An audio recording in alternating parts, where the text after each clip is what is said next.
প্ৰিয় দৰ্শকবৃন্দ, আপোনালোকে চাগে ভাবিছে যে মইনো ক'ৰ পৰা ওলালোহি। প্ৰায়তো আপোনালোকে মোক দূৰদৰ্শন কেন্দ্ৰ গুৱাহাটীতে দেখা পায়। গতিকে আজি প্ৰায় চিমিলাৰ এই অফিচটোনো ক'ৰ? এইটো হৈছে দূৰদৰ্শন কেন্দ্ৰ শিলচৰ।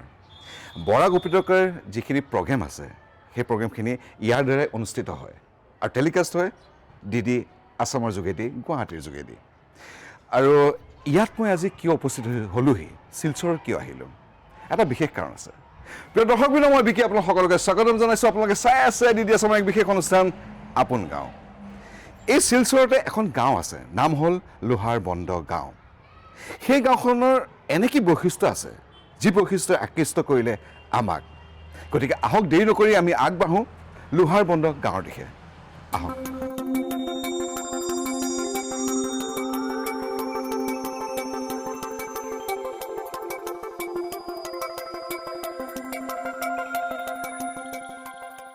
বৰাইল পাহাৰৰ বুকুত এনে এখন ঠাই য'ত প্ৰতিটো পুৱা আৰম্ভ হয় প্ৰকৃতিৰ সুগন্ধিৰে। ই কেৱল এখন গাঁও নহয়, ই এক সংগ্ৰাম আৰু সমন্বয়ৰ দলিল। কাছাৰ জিলাৰ উদাৰবন সমষ্টিৰ অন্তৰ্গত এক ঐতিহাসিক আৰু বৈচিত্ৰ্যপূৰ্ণ অঞ্চল লোহাৰবন্দ। শিলচৰ চহৰৰ পৰা প্ৰায় 40 কিলোমিটাৰ দূৰত বৰাইল পাহাৰৰ ছাঁত জিৰণি লোৱা এইখন ঠাই, য'ত প্ৰকৃতি আৰু মানুহৰ এক নিবিড় সম্পৰ্ক গঢ়ি উঠিছে। লোহাৰবন গাঁৱলৈ আগুৱাই যোৱাৰ সীমাতে সনাতনী ইষ্ট দেৱতাসকলৰ উপাসনাৰ এক সুবিশাল মন্দিৰ। এই মন্দিৰৰ পৰিৱেশে দেহ মনলৈ আনে প্ৰশান্তি। মকৰ সংক্ৰান্তিত এই মন্দিৰৰ প্ৰাংগণত এখন ডাঙৰ মেলা হয়। ইয়াৰ লগতে দুৰ্গা পূজা, শিৱৰাত্ৰি, হনুমান জয়ন্তী আদি কৰি আন পূজাসমূহো অনুষ্ঠিত হয়। লোহাৰবন্দ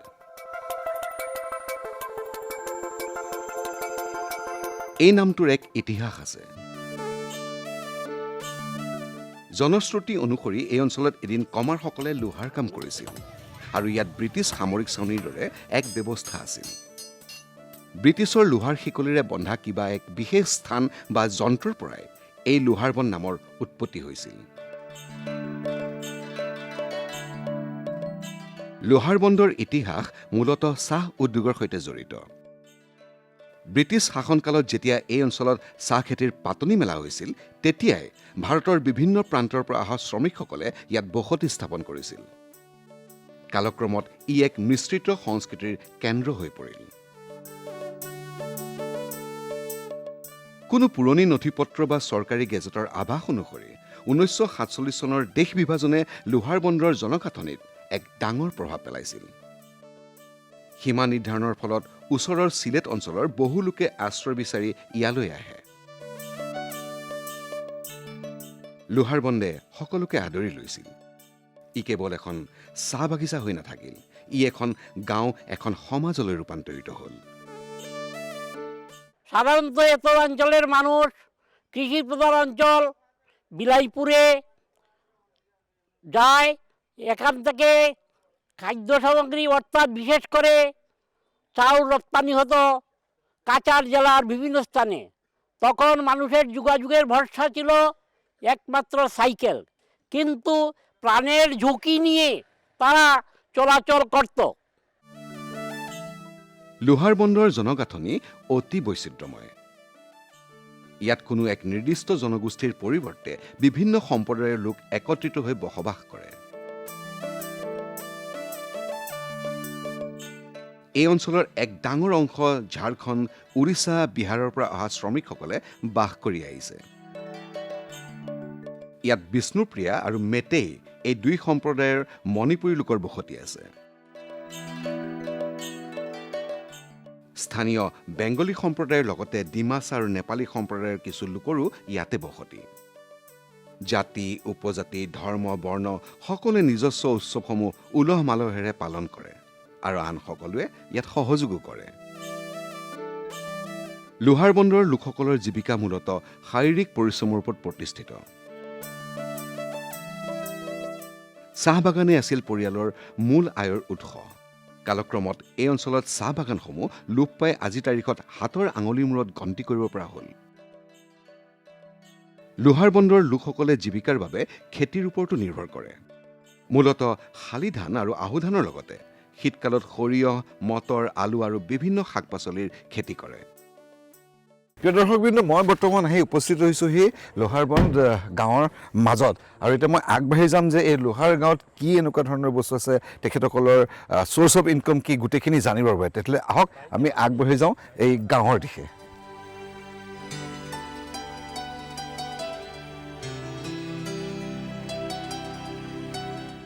লোহাৰবন্দৰ লোকসকল বাঁহৰ কামত অতি নিপুণ। বাঁহৰ জৰিয়তে এই লোকসকলে ধান জৰা কোলা, চালনী, ডলা, খৰাহী, পাচি আদি অতি সুন্দৰকৈ সাজি উলিয়ায়। অসমৰ গ্ৰাম্য জীৱনৰ অপৰিহাৰ্য অংশ যেনে জাকৈ, খালৈ, পল আদি বাঁহেৰে তৈয়াৰ কৰাত এই গাঁৱৰ লোকসকল সিদ্ধহস্ত।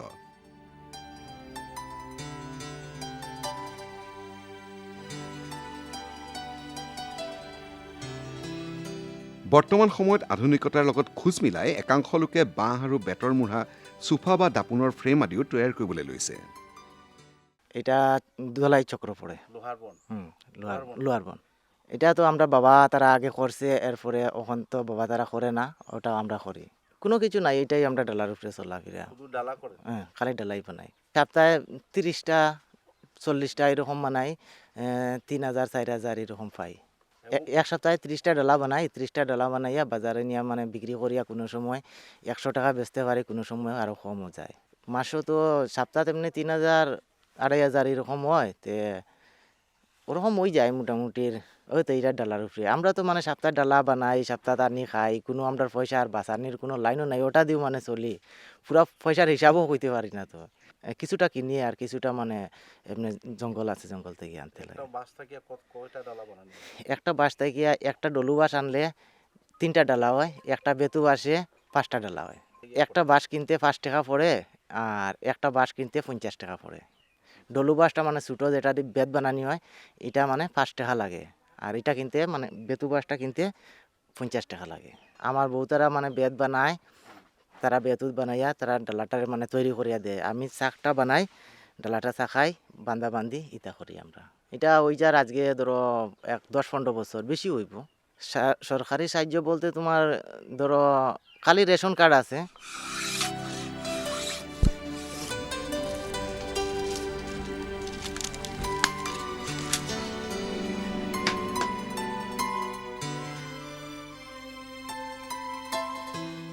এটা তো ছোটোবেলা থেকে ওই সময় মানে কাজ করতে পারি, আর ওই সময় থেকে চালু করছি। এটা তো দিনের হিসাব নাই, এটা তো সপ্তাহে হিসাব। সপ্তাহে ধরো 20টা 25টা, কাজ বেশি করে করলে 40টাও হয়, 50টাও হয়। ও তো আমরা ওটা দিয়ে সব কিছু হয়। যে সময় দাম হইব, অগ্রহণ মাস আইল, ও সময় বেচবায় 2000, এখন তো বেচবায় মোটামুটি ধরো 1600 1700 1800, মানে 20টা কুড়ি আছে, মানে 20টা বেচবায় অগ্রহণ মাস। ওই সময় মানে আমরা রুজিটা বেশি হয়। খরচটা তো বেশি হয় না, খরচটা তো বেতুয়া বাঁশ কিনতে লাগে, ডলু বাঁশ কিনতে লাগে, কিনে নিজে বানাইলাই, ওটাও আর কি। ছেলে মেয়েতে তো ছোটো রয়েছে, আমরা তো মেয়েও তো ছোটো রয়েছে, মেয়েও তো স্কুলে পড়ে এখন, তারা তো ছোটো রয়েছে, তারা তো পারতো না।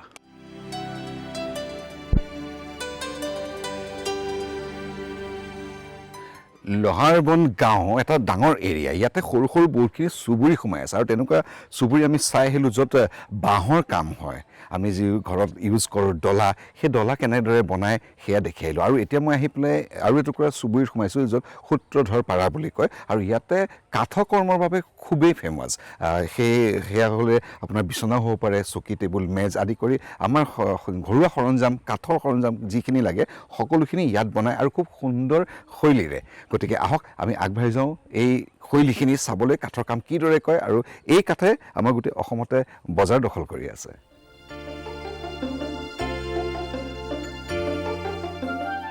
এই অঞ্চলৰ কাঠৰ শিল্প উল্লেখযোগ্য।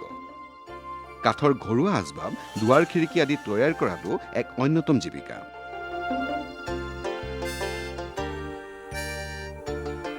কিছুলোকে কাঠত খোদিত কৰি সুন্দৰ সিংহাসন, ধৰ্মীয় মূৰ্তিও তৈয়াৰ কৰে, যিবোৰৰ চাহিদা অসমৰ বিভিন্ন প্ৰান্তত আছে।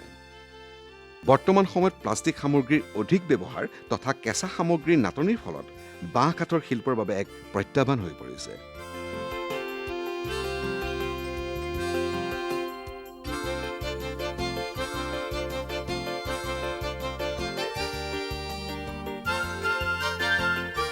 এই শিল্পসমূহক বৰ্তমান বিভিন্ন চৰকাৰী আঁচনি আৰু আত্মসহায়ক গোটৰ জৰিয়তে অধিক প্ৰসাৰিত কৰিবলৈ চেষ্টা কৰা হৈছে, যাতে নতুন প্ৰজন্মই ইয়াক এক আধুনিক ব্যৱসায় হিচাপে গ্ৰহণ কৰিব পাৰে। মোটামুটি 15-20 বছর থেকে করা। আমরা দাদা বাবা সবাই এই ব্যবসা করছে, তারপরে আমরা শিখছি, আমরা এখন করি। আমরা তো পালং, সোফা, আলনা, টেবিল এইগুলো বাজারি মাল আমরা বানাই, মার্কেটের মাল। মোটামুটি কোনো রকম চলে। এটা তো দেখুন বাইরে থেকেও হয়, এর মধ্যে মিল থেকেও হয়, আইরংমারা মিল থেকে আছে, শিলচর মিল থেকে হয়। আমরা নিজে দিকে লোকেলও গাছটা ছিঁড়ে বেছে মালটা আমরা কিনে আনি। এটা ছোটো থেকে দেখতে দেখতে মানে বাবা তারা কইরা শিখছি, মানে আস্তে ধীরে আস্তে আস্তে করতে করতে শিখছি।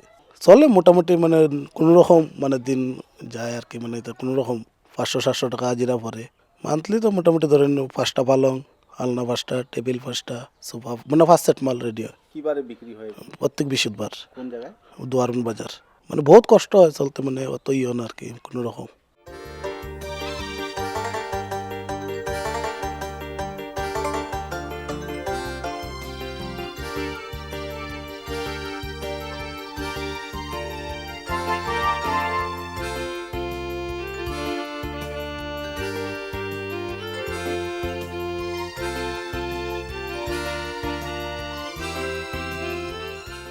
আমাদের এলাকায় কিছু বাঁশ বেত অনেক আছে। আমি চাই এই বাঁশ বেতের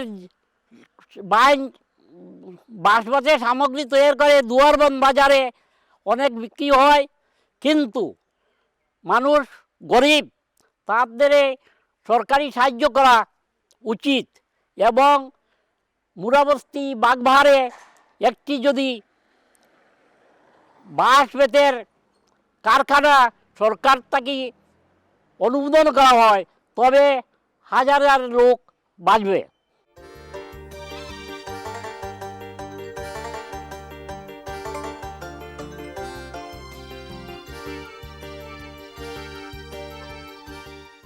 লোহাৰবন গাঁও নদী আৰু বিলৰ কাষৰীয়া অঞ্চল হোৱাৰ বাবে মৎস্য পালনো এক জীৱিকাৰ আধাৰ।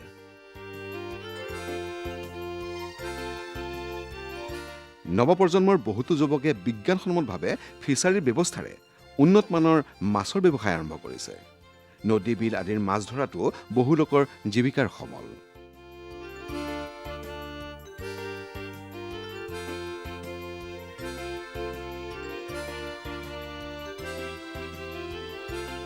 লোহাৰবন অঞ্চলটো মূলতঃ পাহাৰীয়া আৰু বন্য সম্পদৰে আৱৰা হোৱাৰ বাবে শিক্ষা ব্যৱস্থাত তাৰ প্ৰভাৱ দেখিবলৈ পোৱা যায়। এই অঞ্চলত কেইবাখনো নিম্ন প্ৰাথমিক আৰু উচ্চ মাধ্যমিক বিদ্যালয় আছে। হাইস্কুল আৰু ছিনিয়ৰ ছেকেণ্ডেৰী স্কুলৰ বাবে লোহাৰবন্দৰ শিক্ষাৰ্থীসকলে নিৰ্ভৰ কৰে নিকটৱৰ্তী উদাৰবন বা দুৱাৰবন। উচ্চ শিক্ষাৰ বাবে এই অঞ্চলৰ শিক্ষাৰ্থীসকল সাধাৰণতে শিলচৰ চহৰলৈ যায়। বাৰিষা কালত যাতায়াতৰ সমস্যা আৰু আৰ্থিক দুৰৱস্থাই লোহাৰবন্দৰ শিক্ষাৰ প্ৰসাৰত কিছু বাধাৰ সৃষ্টি কৰিছে। আমাদের এলাকার শিক্ষার পরিবেশ আছে, কয়েকটি হাই স্কুলকে হাইয়ার সেকেন্ডারিতে রূপান্তরিত করা হবে, কিন্তু রূপান্তরিত করা হলেও দেখা যায় এখানে যে স্কুলগুলো আছে এই স্কুলগুলোতে ছাত্রের তুলনায় শিক্ষক কম। যাতায়াতৰ ব্যৱস্থা পূৰ্বতকৈ উন্নত হৈছে যদিও পাহাৰীয়া অঞ্চল হোৱাৰ বাবে বৰষুণৰ দিনত কিছু অসুবিধাৰ সৃষ্টি হয়। শিলচৰ চহৰৰ সৈতে পথ যোগাযোগেই হৈছে মূল সংযোগ। এত অঞ্চলে পুল, কয়েকটি কালভার্ট এবং বিলাইপুরের যোগাযোগ রক্ষা করার জন্য কিছু কাজ করেছিলেন। ক্রমান্বয়ে রাস্তার অনেক উন্নতি হয়েছে। এখন এ রাস্তা দিয়ে মিজোরাম পর্যন্ত চলাচল করে গাড়িগুলা। ইয়াৰ উপৰিও বনাঞ্চলৰ মাজেৰে যোৱা পথবোৰ পৰ্যটকৰ বাবে অতি আকৰ্ষণীয়। লোহাৰবন্দৰ লোকসকলে তাৎক্ষণিক চিকিৎসাৰ বাবে স্থানীয় উপস্বাস্থ্য কেন্দ্ৰৰ ওপৰত নিৰ্ভৰ কৰে। বৰ্তমান চৰকাৰে আয়ুষ্মান ভাৰত আঁচনিৰ অধীনত এই অঞ্চলৰ দৰিদ্ৰ পৰিয়ালসমূহক বিনামূলীয়া চিকিৎসা সেৱা প্ৰদানৰ চেষ্টা চলাইছে। লগতে স্বাস্থ্য বিভাগৰ তৰফৰ পৰা লোহাৰবন্দত বিনামূলীয়া স্বাস্থ্য শিবিৰৰ আয়োজন কৰা হয়।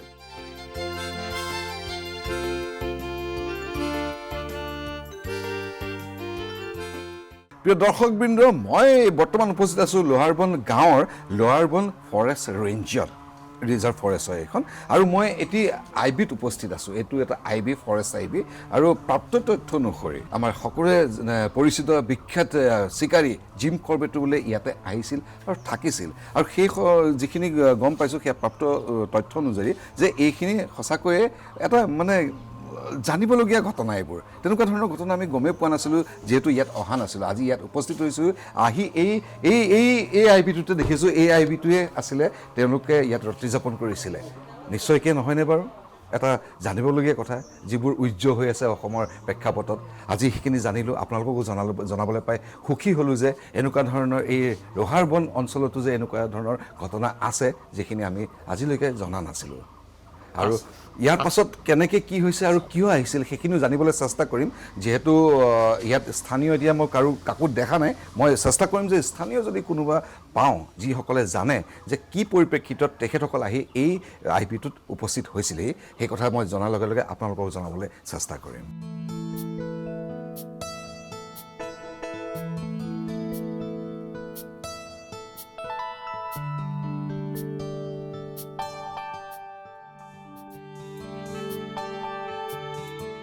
মণিপুৰী আৰু স্থানীয় জনজাতীয় লোকসকলৰ তথা অঞ্চলটোৰ সামাজিক তথা অৰ্থনৈতিক অৱস্থাৰ বুজ লোৱাৰ উদ্দেশ্যৰে বন বিভাগৰ জিৰণি চৰাত আশ্ৰয় লৈছিল। লোহাৰবন অঞ্চলৰ এটা নৰখাদক বাঘ চিকাৰৰ উদ্দেশ্যৰে বন বিভাগৰ একে জিৰণি চৰাত আশ্ৰয় গ্ৰহণ কৰিছিল বিখ্যাত চিকাৰী তথা প্ৰকৃতিবিদ জিম কৰবেটে।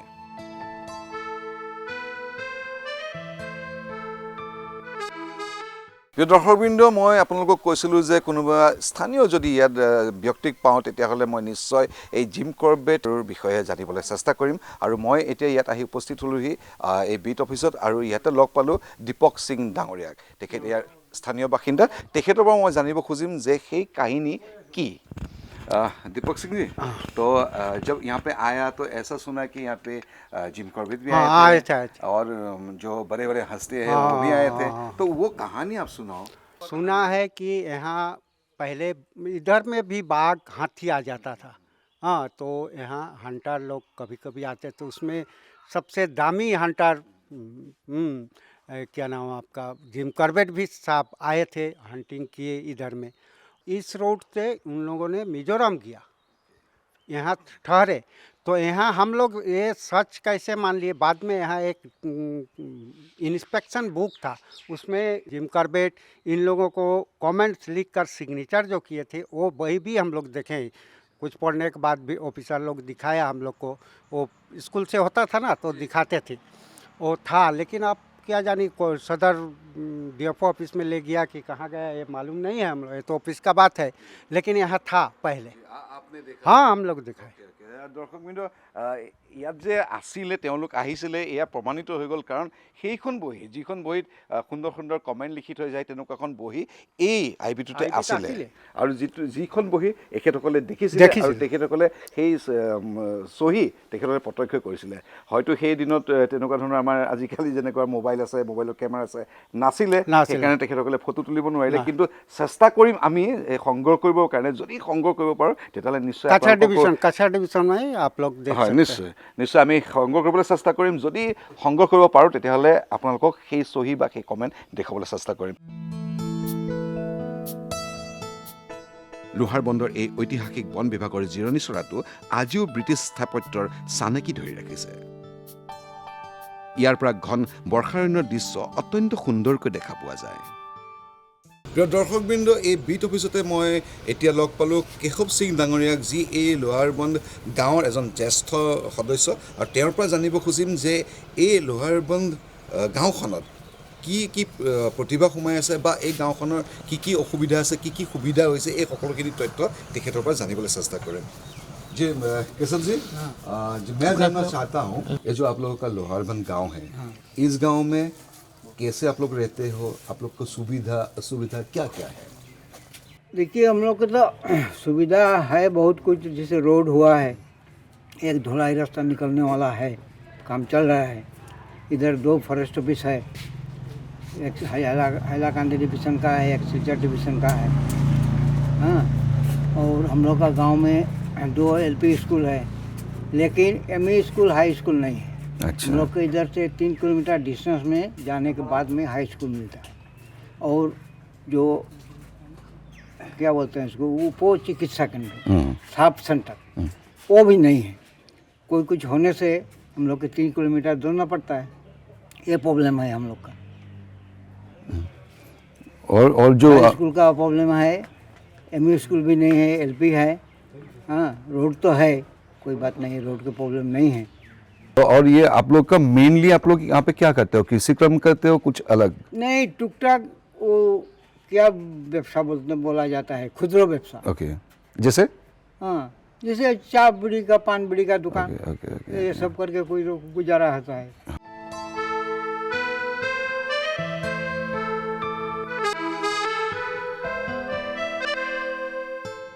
দুজন স্থানীয় বাসিন্দাৰ পৰা জানিবলৈ পালোঁ বহুতো তথ্য কিন্তু আৰু তথ্য বিচাৰি মই আগুৱাই যাম এতিয়া আৰু গাঁৱৰ মাজলৈ গতিকে আহক দেৰি নকৰি আগুৱাই যাওঁ লোহাৰবন্দ গাঁৱৰ দিশে